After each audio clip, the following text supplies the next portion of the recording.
Good morning, Tony Maritato here. So I received a question from somebody who had difficulty with the last little bit of knee extension. They have the range of motion, but they don't have the strength. And so we're trying to figure out what is causing this. Is it actually a strength deficit? Is there a neurological issue going on? Is there something wrong with the nerve root, or the information coming from the brain? There's lots of reasons why a muscle won't function the way we expect it to, but this is what I would do to kind of brainstorm the problem as a therapist. So first, the individual who sent me the video, they showed me that they could actively extend the knee, but they would get stopped. I'm just gonna make up a number at about 15 degrees of full extension. But if they used a strap, this person put a strap around the foot, they could actually go into almost hyperextension from the looks of the video. So what we're trying to figure out is, why can I activate the quad muscle to almost 15 degrees or so, but I can't finish the motion? Now, mechanically, I'm gonna say going from here to here, even though that's a tiny motion, it's the hardest part of the extension exercise, because the quadricep muscle is running out of room. So we call it active insufficiency, but basically what it means is that the muscle has to be as strong as it's gonna be to get the last 15 to 10 degrees of extension. So a couple ways we can work on this. Since we really wanna use that for function, my main objective is to do it in what I would call a standing closed chain position. So I might have something next to me that I could hold on to. The individual who messaged me said that they felt like the knee would buckle either going downstairs or transitioning from sit to stand. So what I would do is, if it was my left leg, I would put all of my weight on my right. I would attempt to touch my toe to the ground on my left, and I would go from about 15 or 20 degrees of flexion to full extension, and I would absorb my body's weight. So right now there's 0, I'm not even touching the ground.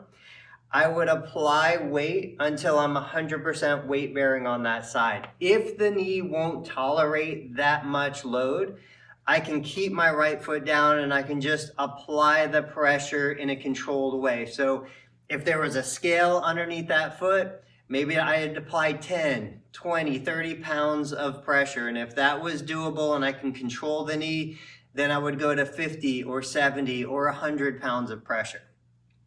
The idea here is we want to expose the musculature and the joint to loading pressure with a controlled environment, so that I'm not fearful. Even if the knee did buckle, I'm okay because I've got my other leg and my arm holding onto something. I could do this at a kitchen counter, on a banister rail. There's lots of opportunities for this. Once I've built some confidence, once I know what this leg can handle, then what I'm gonna do is I'm gonna go the opposite route. So instead of going from knee bent to knee straight while absorbing my body weight, I'm gonna go from the knee straight to the knee bent. And the same thing here. So now I can eventually get to full body weight, single leg mini squat. And the person who sent me this message said they were doing mini squats, but I don't know if they were doing them single leg. So what I would do is I would have my support leg, I'd have my hands on something, maybe a wall or a counter. I would start with the involved leg straight, and I would just let it go from a straight knee to a bent knee, back to a straight knee. And I'm just working this motion. And as I see that my body can handle it, as my muscles are working, I'll take some of the weight off the support leg until eventually all of my weight is through my surgical leg.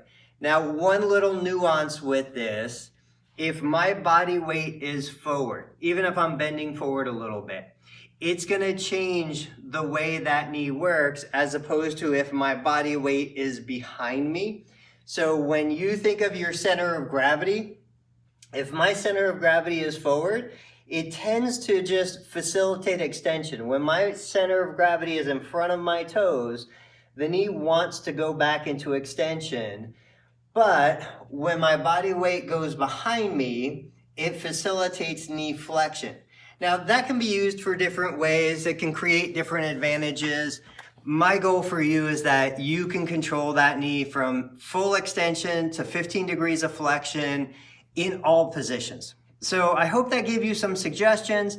If you're somebody who's dealing with difficulty controlling the last 15 degrees of extension, you have the range of motion, you just don't feel like you have the muscular control, let me know in the comments what you've tried, what you've done. If you're somebody who has overcome that deficiency, I would love to hear about it.